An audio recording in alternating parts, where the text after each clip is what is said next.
up, y'all? It's Poppin' This D. About to react to this video. This is top 10 greatest modern horror movie endings. I was just talking about in the other video I put up about horror movies, how I only like modern horror movies. The old school horror movies, I don't really fuck with them like that. But these are based on modern horror movies. These are my shit. So we about to see the top 10 greatest modern horror movie endings. So let's hop into it. Number 10. It Follows. I'm a little delirious Director today, David Robert Mitchell's low-budget horror flick came out day. of seemingly nowhere and shocked audiences back in 2015.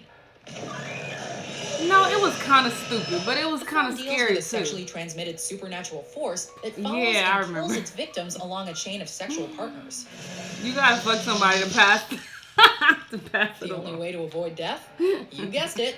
Pass it along via sex. At the film's conclusion, when Jay and Paul believe they've gotten rid of the Force during the bloody pool showdown, the film hints that they may not be so safe after all. While walking peacefully down their suburban block, we see a figure slowly walking behind them in the distance. It is a perfectly ambiguous horror ending that left audiences terrified. I wasn't terrified. I was just like, okay. Number 9. Wreck. This Spanish found footage film details the plight of journalist Angela and cameraman Pablo as they find themselves trapped in an apartment building overrun with some sort of demonic possession virus. Yeah, I feel like it looked too stupid, and I was like, nah. The film is scary throughout, but I thought it was called Record, though. Intense. Angela and Pablo in a darkened apartment, lit only with their night vision camera, when one of the possessed becomes aware of them. And yeah, I don't like movies like that where they're I don't like that.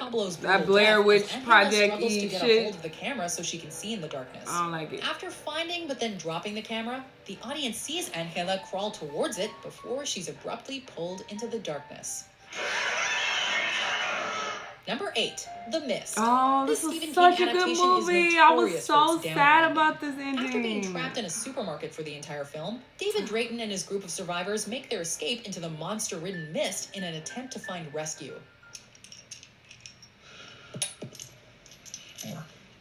After hours of driving, finding no survivors, the group's car runs out of gas, with David using the last of his ammunition to put all the other survivors out of their misery. And then the mist fucking evaporates before they can be consumed by monsters. And they, like, I think help comes or something. With nothing left to kill himself with, David prepares to be killed, only to be rescued by the military just moments after mercy killing 4 people.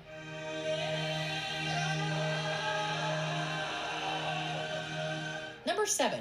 Drag Me to Hell. If you've seen any of his Evil Dead series, you know Sam Raimi likes his horror with a generous helping of tongue-in-cheek humor. Yeah, no. Drag Me to Hell is no exception. I saw delivering this, the absurd horror you'd expect from Raimi.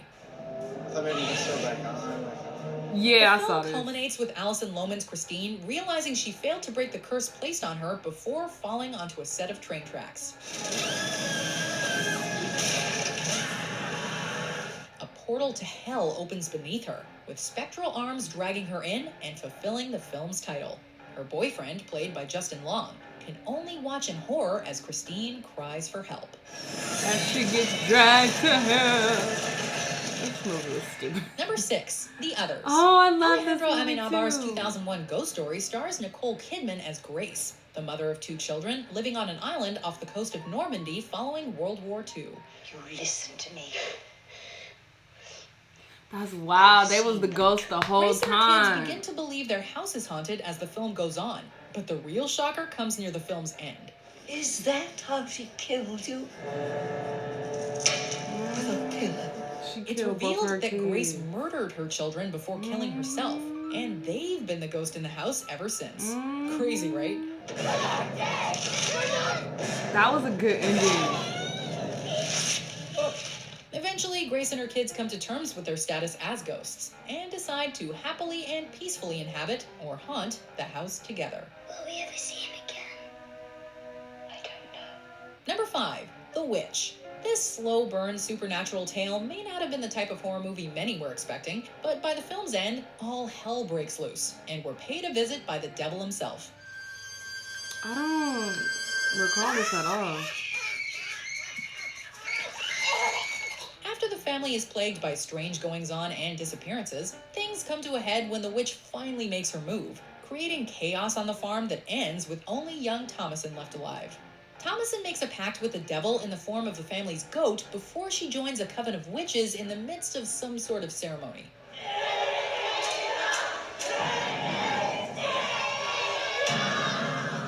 It is a creepy ending that serves as a perfect payoff to the film's churning pace.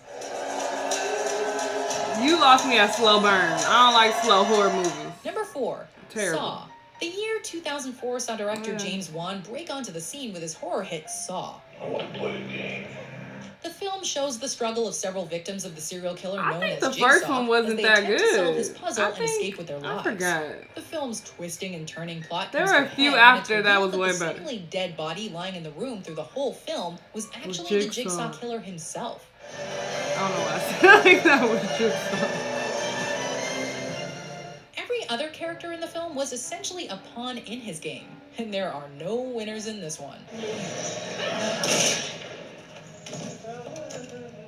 Number 3, Hereditary. Most people weren't too sure what to expect heading into Hereditary. It's safe to say we got more than we bargained for. After a tangled plot involving a coven, a demon, and a tragic accident, 16-year-old Peter was penciled in as the new host for the demon Payman.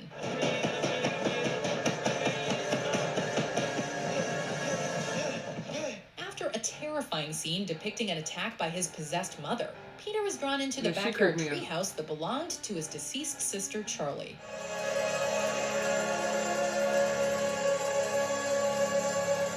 Charlie's soul is transferred into Peter, fulfilling a prophecy that we can imagine is going to have some pretty dire consequences for the rest of the world.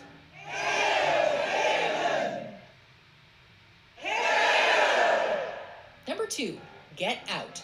2017's massive horror hit Get Out drew both popular and critical acclaim for its frank analysis of race in America today. My dad would have voted for Obama a third time if he could have. After Chris uncovers the full conspiracy at play and has nearly escaped from Rose's family farm, she confronts him one last time in the driveway. As Chris tries to stop the bleeding, half-dead Rose from killing him, a police car approaches. Help me! With the added cultural context of police violence against black men, the scene immediately takes on a new feeling of dread, before it's revealed that the driver of the car is Chris's TSA agent friend Rod. Shit! The theater I was in, everybody started clapping. Talk about the biggest sigh of relief. Don't expect any sigh of relief after director Jordan Peele's follow-up film Us, however, which also left viewers with a whole lot of questions and paranoid of their own shadows. Was y'all scared of a family? Why'd you throw that in there? What does God do anything? Before we unveil our number 1 pick, here are some honorable mentions. Paranormal Activity? Oh yeah, cause he like that.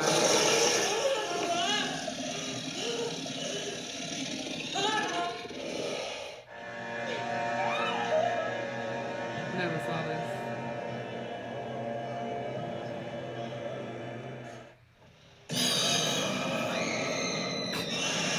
That scream. Everything all right? Well, have you? I'm afraid not. Keep doubting, Etienne.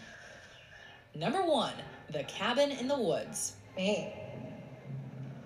Virgin. Yeah, this was We work with what we have. This clever twist on a classic horror motif is a sharp and scary thrill ride that ends in a way that manages to be It wasn't just the ending though. It was like the last half, the whole half of the movie. With Dana and Marty being the only survivors after uncovering the underground facility that caused the night's chaos, the pair releases the rest of the monsters, deciding to bring the facility down. We're not talking about change. We're talking about the agonizing death of every human soul on the planet. They soon discover that they are part of a sacrificial ritual meant to stop the end of the world. Dana must kill Marty in order to prevent Armageddon, but decides it isn't worth it, leaving the pair to sit and watch the world come to an end.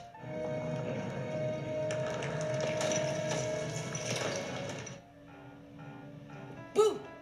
Yeah, that would have been... Girl, this is why people don't like y'all at Watch Mojo. This was a really good list. I see most of these movies. The few that I didn't see, it was by choice because I was like, no, I don't like seeing stupid horror movies. I read the description, I look at the previews, the trailers, and if they don't sound too hot, I'm not going to watch it. But anyway, this was a cool video. Watch Mojo. I know a lot of people don't like Watch Mojo, but they be having some good topics, so I like them. I like watching their videos, you know, despite the little corniness they be throwing in. But let me know what y'all thought. Let me know what other videos you want me to react to, and I'll see you in the next one. Bye!